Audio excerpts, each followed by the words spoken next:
Olá pessoal, aqui é a Tati e a receita de hoje é básica e vapt-vupt. Para os momentos de pressa, vamos fazer um arroz fácil e que fica sempre soltinho?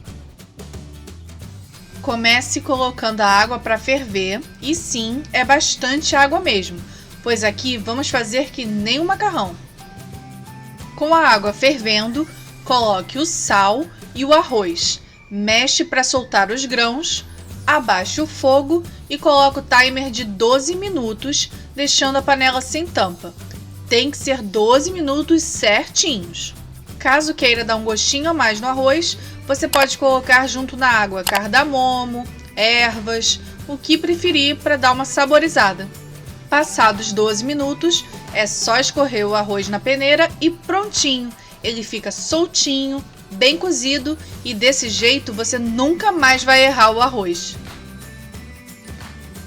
Gostou dessa receita? Então dá o like aqui embaixo e se inscreve no canal e ativa o sininho para receber sempre receitas práticas como essa. Tenha um ótimo dia, um grande abraço e tchau, tchau!